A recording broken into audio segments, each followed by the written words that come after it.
So you were talking about Luka being a killer and everything like that. I wanted to talk about this last pod, and I talked to afterwards when we were done recording. I asked you about it. So Zach Lowe was bringing up how on his pod, everyone compared Luka and James Harden, that heliocentric, dominating the ball. Yeah. How come Luka has been so effective during the playoffs, one of the best playoff performers ever we've seen so far to date, versus James Harden, who's been kind of a letdown in the playoffs? You know what, man? Talent for talent, James is just as good as Luka. I don't care what anybody says. I know people are seeing what Luka's doing right now, and I'm going to get to that in a second on why Luka's better and different, okay? Historically, neither of them were great defenders. James actually was a pretty damn good, solid post defender. Luka actually does have some pretty good hands in the post too. They're very, for the lamest terms, they're very high IQ basketball players.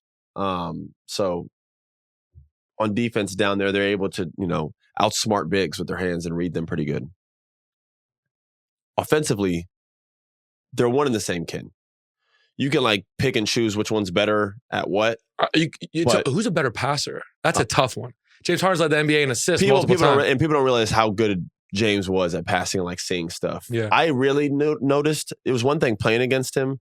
When I first got to Houston and we'd be playing in games, some of the passes he'd make, I'm like, bro, I didn't even see.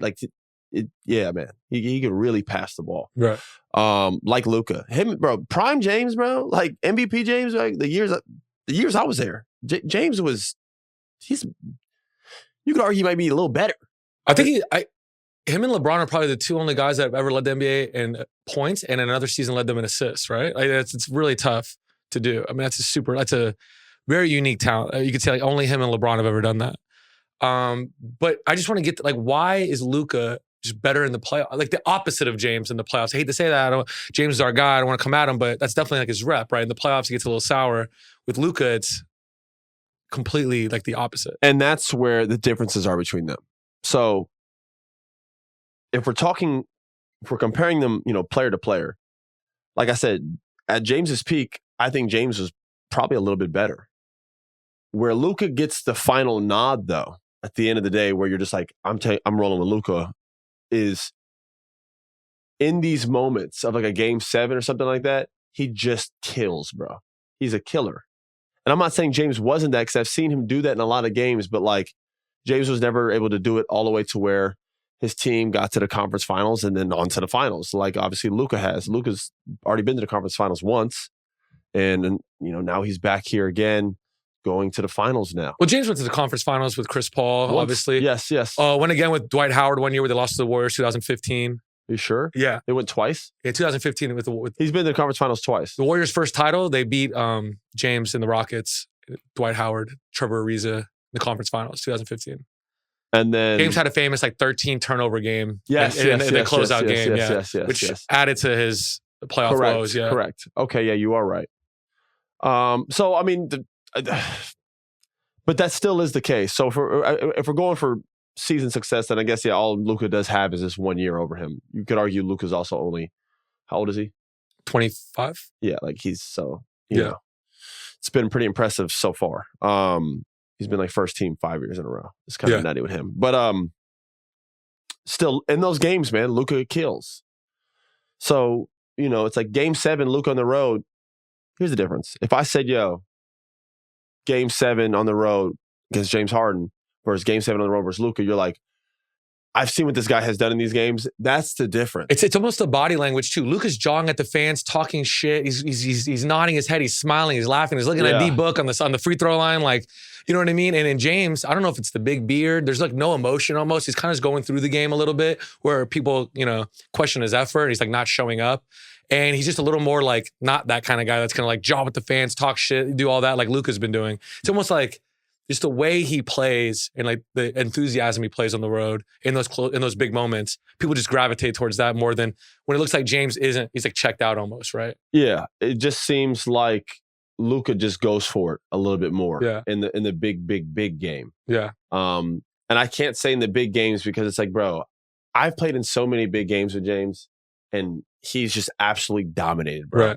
I remember one of my first 4 or 5 games we played in Golden State, and James had 50 something and hit the game winner 4 feet behind the line. I'm just bro, this dude is unbelievable. This is against Steph, Dre, Clay, KD. Like, bro, the team was ridiculous we're going against, man. We had no, like, that team should, you know what I mean? And we're like, we won because of this dude.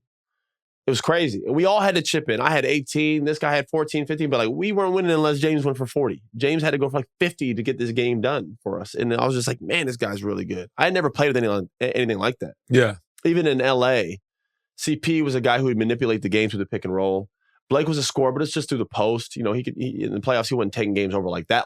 Yeah. You know what I mean? Like, James is having like 52, 15, and 12. Like, I just have never seen nothing like that. I was like, holy shit.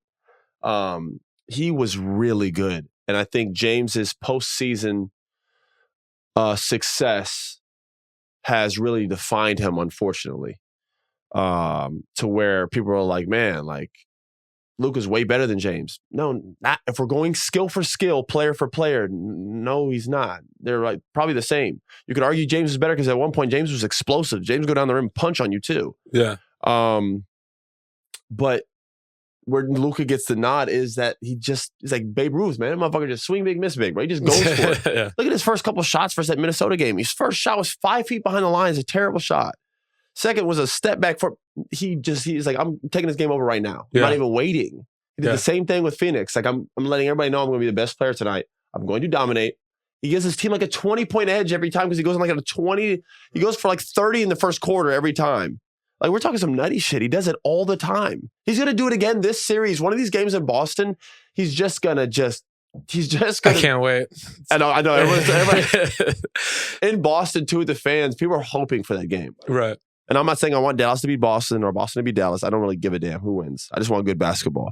But to be clear, selfishly as a fan, Boston fan, don't get mad. Would I like one of these days, like, because I know how rowdy that crowd is in there, that environment, and how, bro, these fans are going to they're going to hate Luka.